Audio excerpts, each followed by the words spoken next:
اور حضرت ابو طلحہ کی بیوی ایک دفعہ آقا علیہ السلام گرمی کے موسم میں باہر تشریف فرما تھے. آپ کے جسم مبارک برہنہ تھے اور جسم مبارک سے پسینے کے قطرات ٹپک رہے تھے.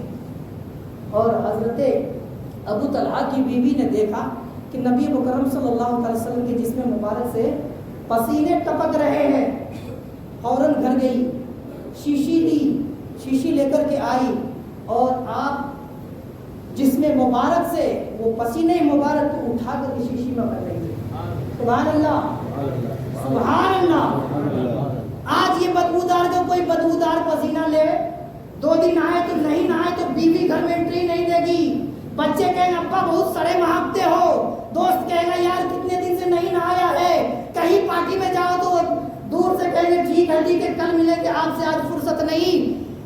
لیکن صحابیہ کا عقیدہ دیکھو, نبی کے مقدس جسم سے پسینے نکل رہے ہیں, گھر گئی, شیشی لائی, کپڑے سے نرم اور اپنے ہاتھ سے مبارک جسم پر رکھ کر کے وہ پسینے کو لیتی ہے, شیشی میں رکھتی ہے. آقا علیہ السلام تبسم فرما رہے پوچھتے ہیں اے ام سلیم کیا تم یہ پانی یہ شیشی کو جو یہ پسینہ کو تم کیا کرنا چاہتی ہو؟ تم تو بڑی حسرت سے گھر سے شیشی لائی ہو, میرے جسم سے نکلے وہ پسینے کو اکٹھا کر رہی ہو. صحابیہ کا عقیدہ دیکھیے. کہا یا رسول اللہ صلی اللہ تعالیٰ علیہ وسلم میں بڑی معتبر قسمت والی ہوں کہ آج نبی مکرم صلی اللہ تعالیٰ وسلم کے جسم سے نکلے ہوئے پسینہ مجھے لینے کو میسر ہوا. یا رسول اللہ میں اب عطر کی جگہ گلاب کی جگہ اسے استعمال کروں گی.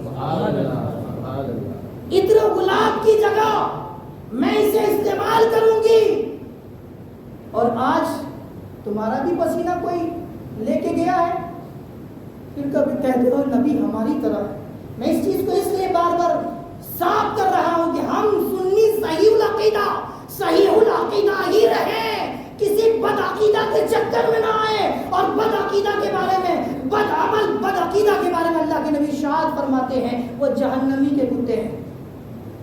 جو جہنم میں چلے گئے ہیں نا, ان کے حساب سے جو بھی کتے عطا کیے جائیں گے وہ اس کے کتے ہیں.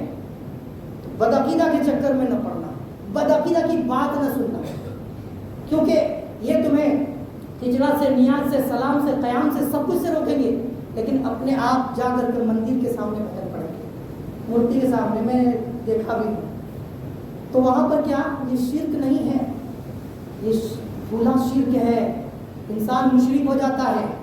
آپ کو میں بتاؤں, واحد حقیقی کے علاوہ دنیا میں کوئی ایسی شے نہیں ہے کہ اس کی تعظیم و تقریم اس میں نہ کی جائے کہ وہ عزت دار ہے, اس کی تعظیم کوئی اور کر رہا نہیں.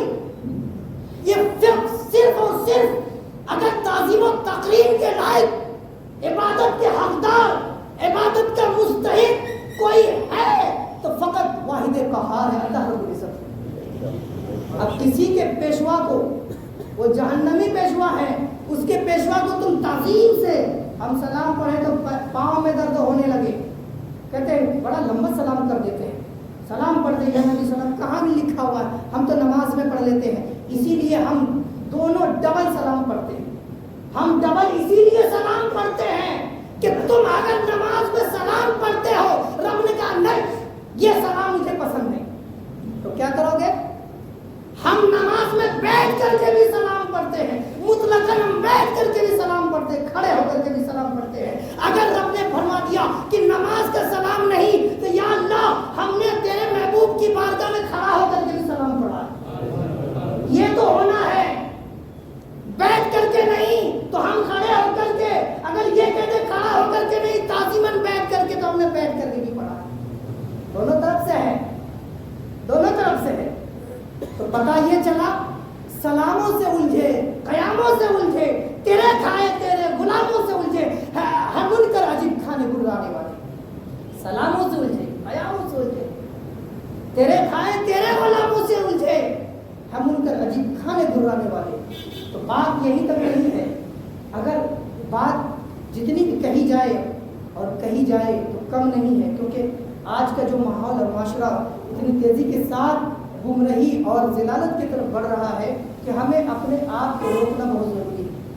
آج لوگ کہتے ہیں کہ چلو کوئی نہیں معاملات ہے، گاؤں کے حساب سے ہم مطلب ایک دوسرے سے محبت کرتے ہیں، لیکن گاؤں کے حساب سے محبت مت کیجیے، خون کے حساب سے محبت مت کیجیے. رشتہ محبت اگر کیجیے تو اللہ اس کے رسول کی رضا کے لیے دیکھیے کہ اگر وہ رب کے محبوب کا چاہنے والا ہے، عاشق ہے، کہیں کا بھی ہو، بے پناہ محبت کیجیے. اگر رب کے محبوب کا، صحابہ کا، تابعین کا گستاخ ہے تو گاؤں کا بھی ہے تو چھوڑ دیجیے، ضروری نہیں ہے، چھوڑ دیجیے، اس لیے کہ وہ گستاخ صحابہ ہے.